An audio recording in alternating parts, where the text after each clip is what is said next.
Treści prezentowane w tym filmie służą wyłącznie celom edukacyjnym i nie stanowią rekomendacji ani porad inwestycyjnych. Witam na kolejnym filmie z cyklu Sekrety Ichimoku, w którym będziemy kontynuować temat związany z fazami przemiany trendu. Zachęcam do polubienia tego filmu, jak również do subskrybowania mojego kanału. Dzisiejszy film to kontynuacja trzeciego filmu, w którym skupiliśmy się na identyfikacji poszczególnych faz przemiany trendu w oparciu o 3 linie Ichimoku. Identyfikacji poszczególnych faz trendu dokonywaliśmy poprzez analizę wzajemnego położenia linii Tenkan, Kijun i SSB. Dzisiaj skupimy się na wszystkich sygnałach generowanych przez linię Ichimoku. Sygnałów będzie aż 10 i utworzą one taką 10-etapową drogę do pełnej transformacji trendu. Czego dowiesz się z tego filmu? Po pierwsze, jak wyglądają przebiegi poszczególnych linii Ichimoku przy idealnym trendzie i co z tego wynika. Po drugie, jakie sygnały generowane są przez Ichimoku w trakcie transformacji trendu i jak je interpretować. A po trzecie, na podstawie wybranych sygnałów pokażę, jak zastosować w praktyce przedstawione dzisiaj informacje. Na początku zobaczmy, jak przebiegać będą linie Ichimoku przy idealnym trendzie. Na wykresie mamy właśnie taki przebieg idealnego trendu. Jak widać, cena początkowo spadała przez 52 okresy, a następnie przez kolejne 52 wzrastała. Zacznijmy od odwzorowania linii Chikou Span, która jest odwzorowaniem ceny przesuniętym w lewo o 26 okresów. Kolejną linią jest linia Tenkan-sen, która stanowi średnią najwyższej i najniższej wartości ceny w okresie 9. Po wyrysowaniu, po wyliczeniu ze wzoru okazuje się, że Tenkan w poziomie jest oddalony o 5 okresów. Kolejna linia to linia Kijun-sen, która jest średnią z najwyższej i najniższej wartości ceny w okresie 26. Okazuje się, że po podstawieniu danych, że Kijun jest oddalony od ceny w poziomie o 14 okresów. Kolejna linia z Senką Span A to jest nic innego jak Kijun-sen i Tenkan-sen, średnia z tych dwóch wartości, przesunięta tym razem w prawo o 26 okresów i ze wzoru wynika, że to jest około 34 okresów od ceny w poziomie.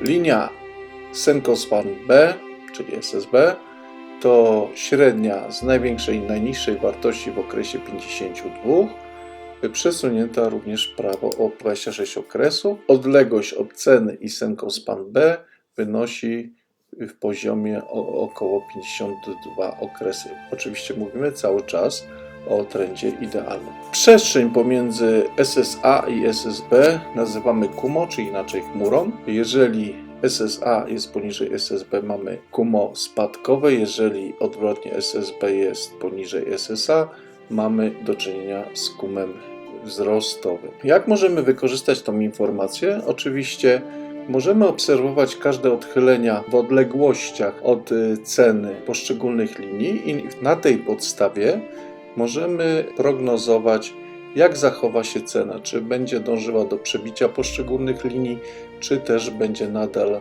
kontynuowała swój ruch. Jeszcze takie istotne 3 punkty, czy w zasadzie 3 informacje. Pierwsza informacja to po zmianie kierunku ceny, kiedy cena przebije nam linię SSA. Przebicie powinno nastąpić pomiędzy 17 a 18 okresem. Kolejna ważna, istotna informacja to jest przebicie linii SSB przez cenę. Powinno nastąpić w 26 okresie. Przy idealnym przebiegu ceny, tak jak tutaj ma to miejsce, szerokość chmury powinna wynosić około 18 okresów. Obserwacja grubości chmury czy zmian grubości chmury może wskazywać na odchylenia od ceny rzeczywistej od ceny w trendzie idealnym. Także może nam to dać pewne wskazówki odnośnie dalszego zachowania się ceny. Spróbujmy teraz powiązać te 17,5 okresów i 26 okresów z tym okresem 52. Jeżeli podzielimy 17,5 na 52, to przybliżeniu wychodzi to 1/3. Jeżeli podzielimy 26 przez 52, czyli przebicie ceny SSB przez cenę, to wychodzi nam 1/2. Czy macie jakieś skojarzenie odnośnie tych liczb?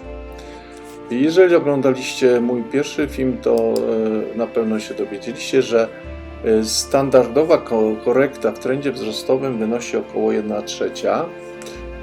Wynika to z tego, że trendy wzrostowe najczęściej są dosyć silne, dlatego te korekty nie są zbyt głębokie. W przypadku trendu spadkowego korekta może być już głębsza, może dochodzić nawet do połowy tego impulsu pierwszego spadkowego. Także widzicie, że te dwa punkty są istotne, gdyż mogą nam bez wyliczania, bez poziomu Fibonacci, możemy sobie tutaj w przybliżeniu określić głębokość korekty, jeżeli ona oprze się tutaj o linię SSA lub SSB.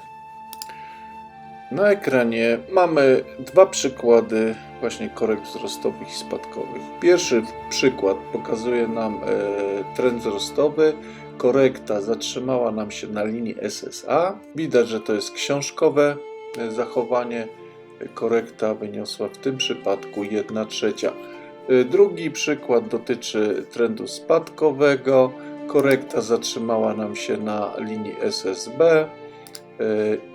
Korekta jest nieco głębsza. Wyniosła w tym przypadku 1/2 impulsu spadkowego.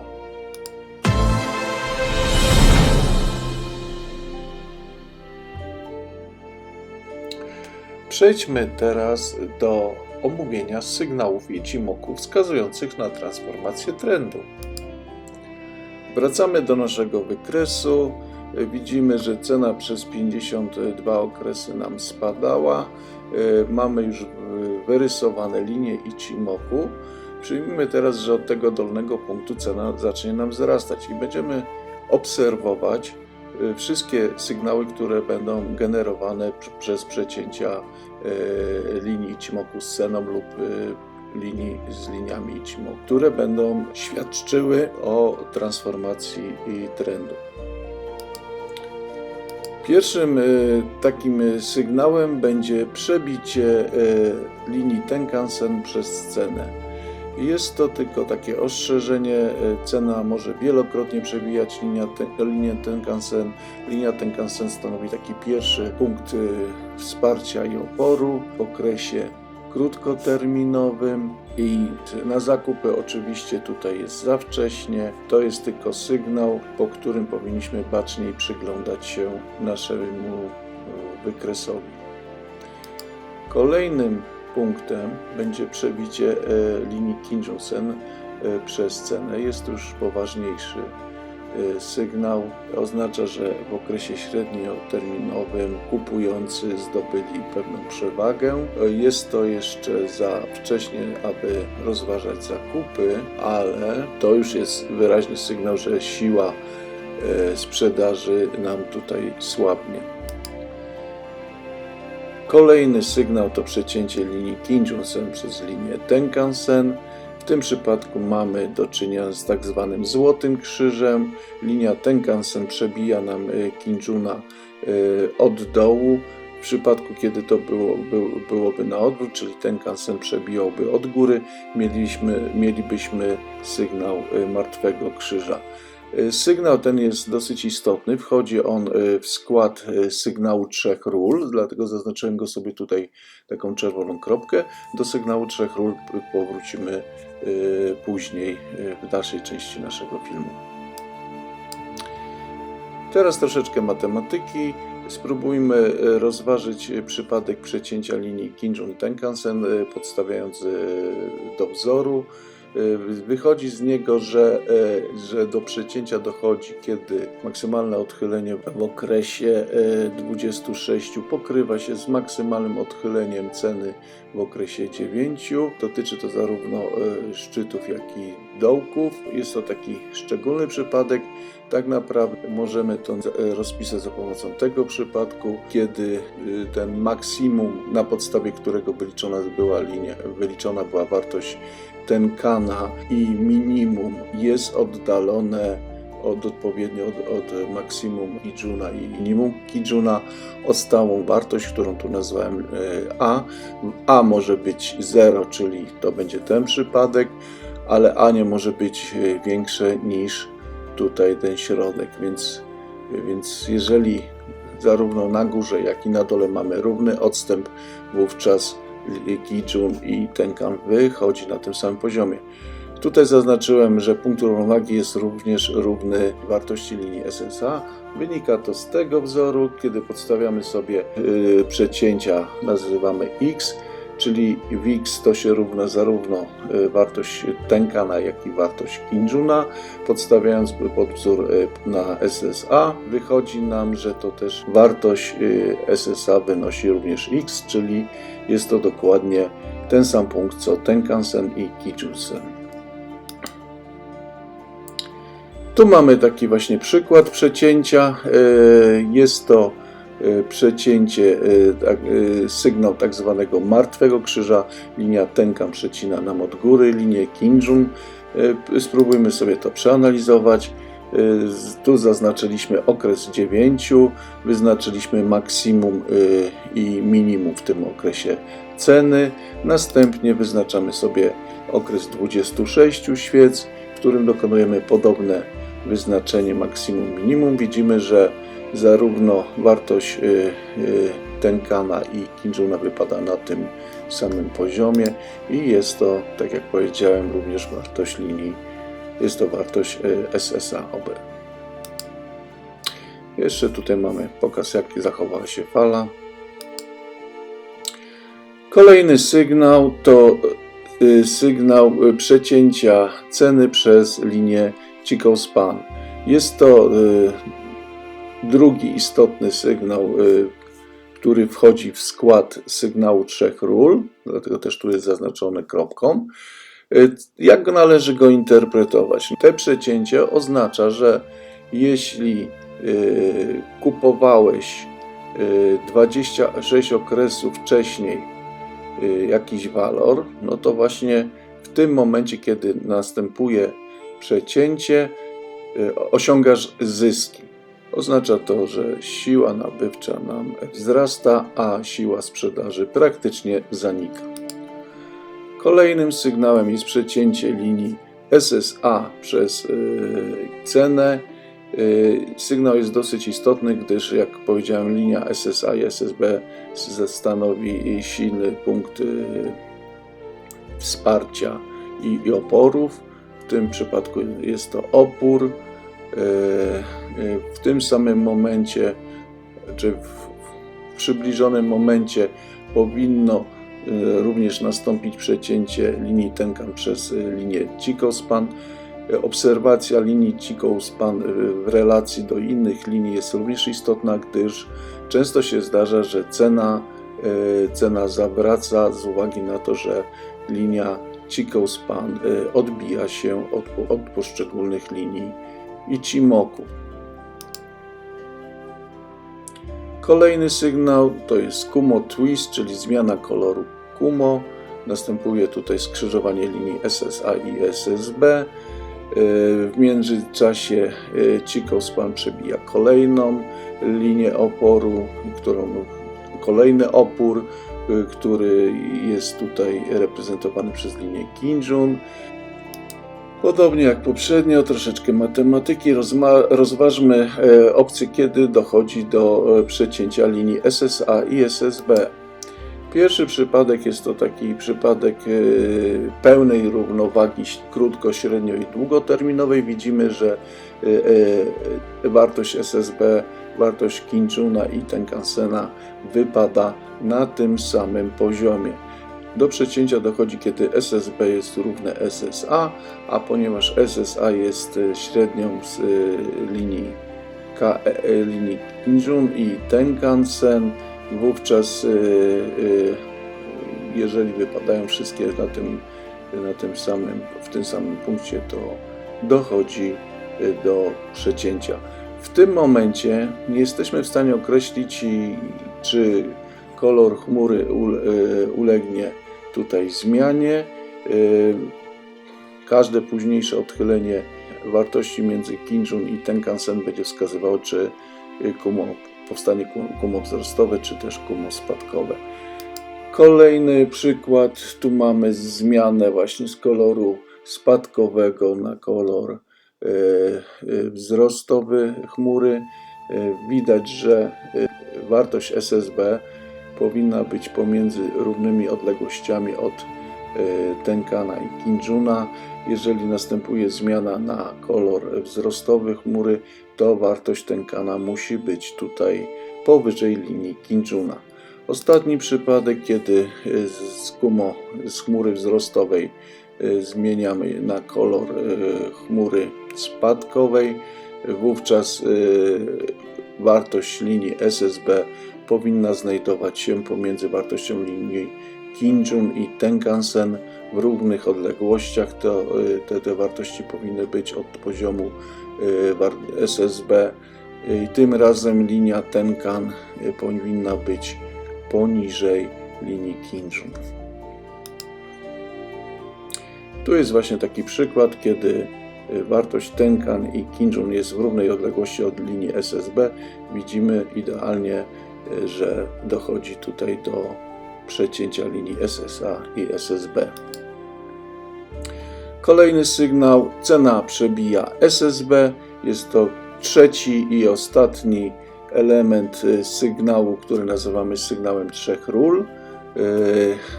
Pokonanie pasa oporu, pasa wsparcia i oporu, który kumo stanowi dla ceny, jest istotnym sygnałem, że cena została w tym momencie uwolniona. W międzyczasie widzimy, że również linia Kinjun przebija nam SSA.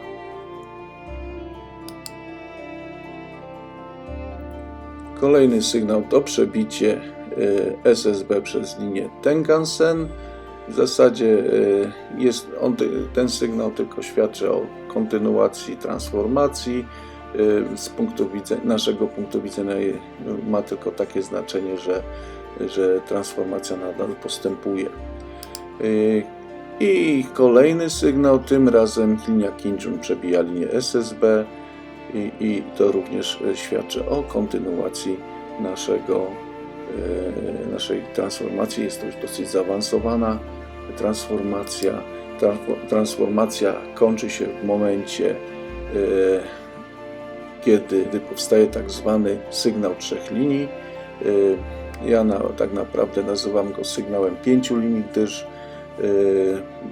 odpowiednie ułożenie linii wskazuje, że na powstanie tego sygnału a w przypadku sygnału wzrostowego trzech linii to cena powinna znajdować się nad Tenkanem, obie te linie powinny znajdować się nad Kinjunem, następną linią będzie linia SSA i ostatnią SSB. W przypadku, kiedy mamy do czynienia z sygnałem spadkowym trzech linii, na odwrót patrzymy, tu będziemy patrzeć, że na górze będzie SSB, później SSA, Kinjun, Tenkan i dopiero cena. Te sygnały, sygnał poprawy i pogorszenia trzech ról, jak również sygnał trzech linii omówimy sobie szczegółowo w końcowej części filmu. Zakończyliśmy już omawianie poszczególnych sygnałów przemiany trendu. Czas na małe podsumowanie. Jak widzicie, przejście z jednej fazy stabilnej, np. spadkowej, do fazy wzrostowej odbywa się 10-etapowo. W czasie przemiany poszczególne sygnały mogą jednak występować w innej kolejności niż to wskazano dla trendu idealnego. Może też dochodzić do sytuacji, że na przykład po przejściu do sygnału 6 wracamy się do 5 albo nawet 4 i później znowu kontynuujemy, albo nam się tutaj sytuacja odwraca i z powrotem wracamy do fazy stabilnej, na przykład spadkowej czy też wzrostowej. Należy jednak pamiętać, że transformacja trendu jest tym silniejsza, im kolejność występowania poszczególnych sygnałów jest bardziej zbliżona do kolejności określonej przy trendzie idealnym.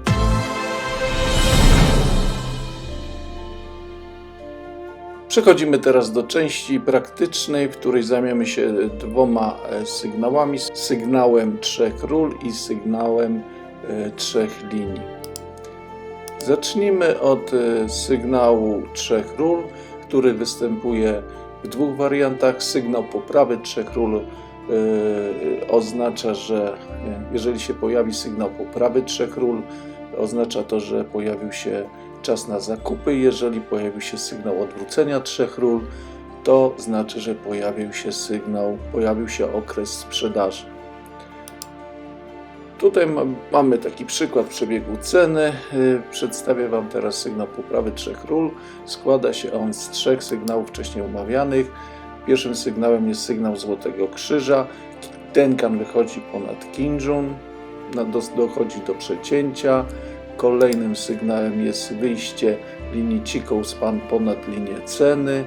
I ostatnim sygnałem jest przebicie Kumo, czyli chmury, przez cenę. Jak widać, gdybyśmy tutaj weszli, moglibyśmy później tutaj zarobić.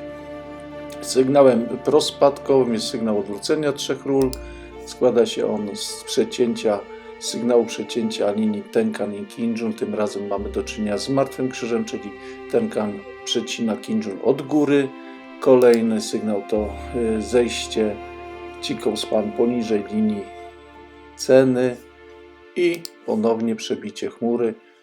Gdybyśmy tu weszli, widać, że moglibyśmy tutaj zarobić sygnał prospadkowy.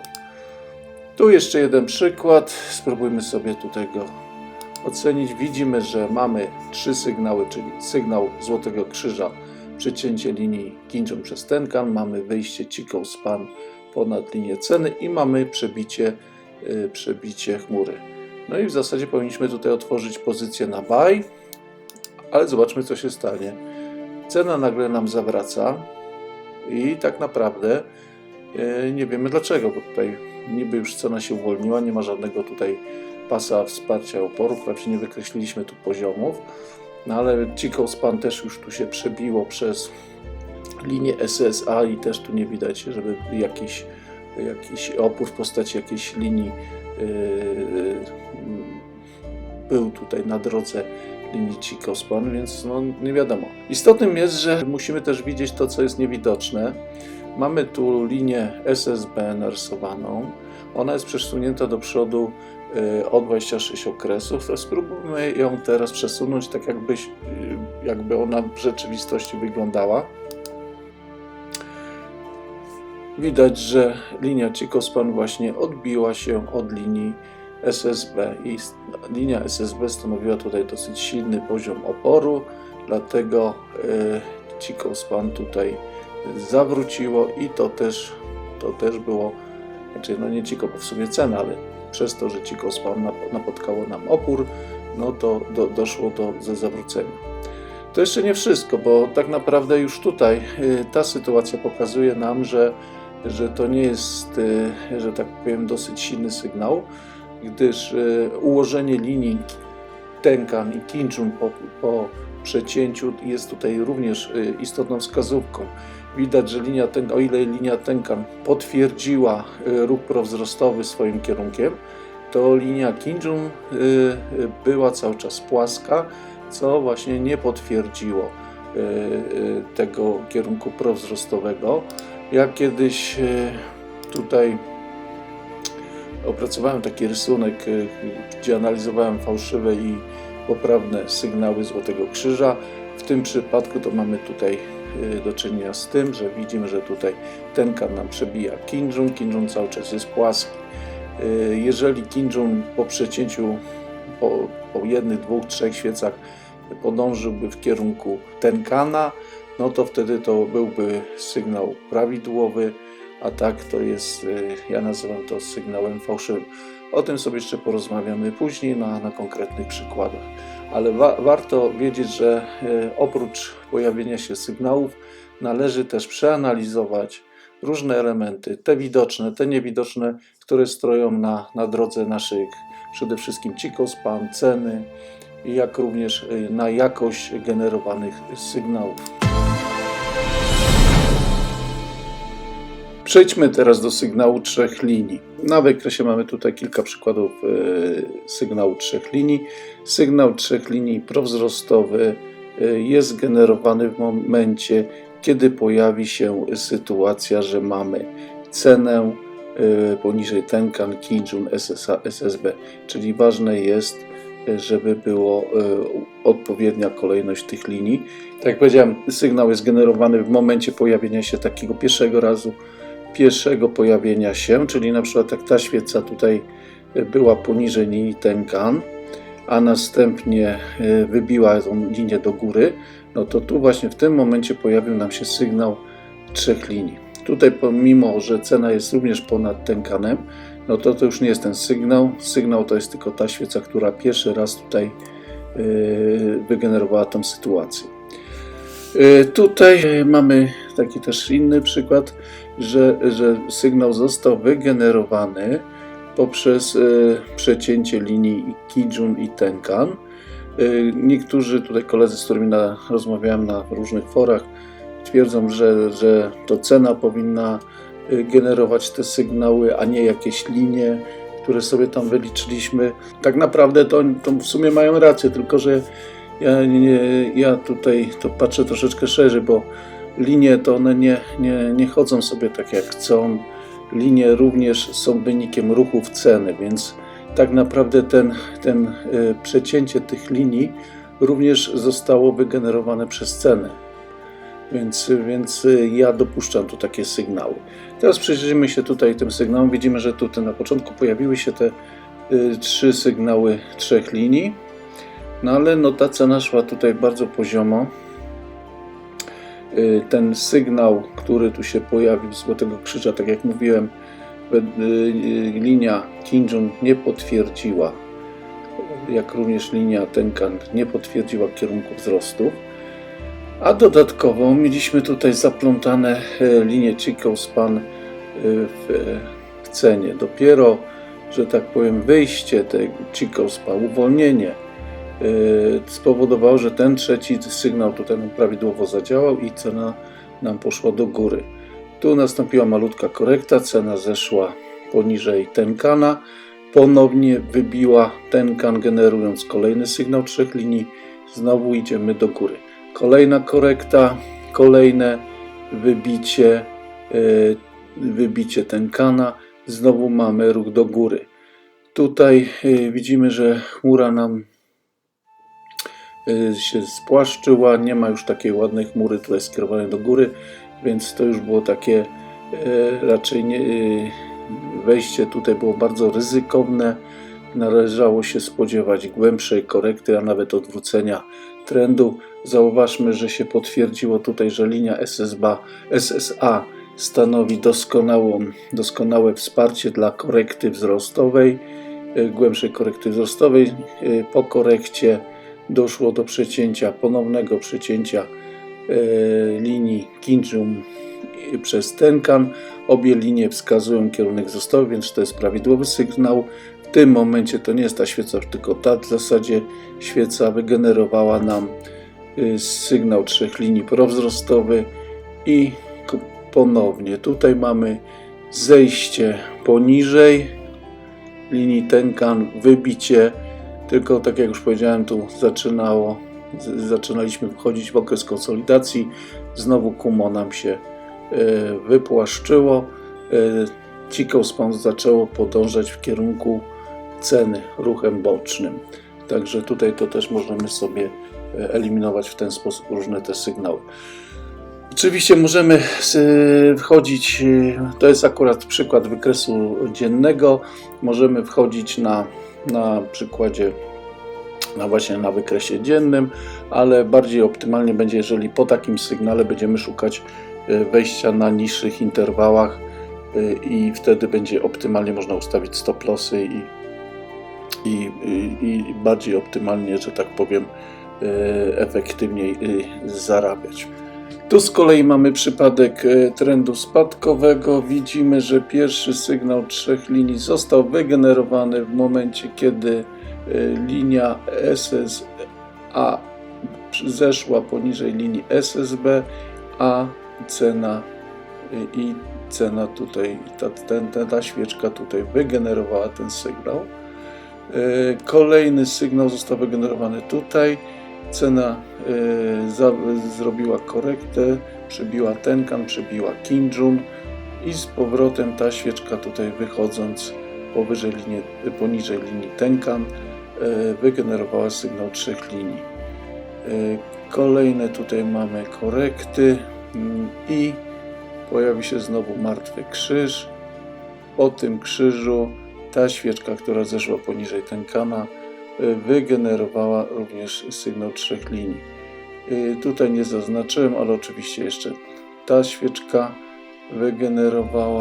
wygenerowała oczywiście tutaj też sygnał, gdyż przebiła Tenkan i wróciła.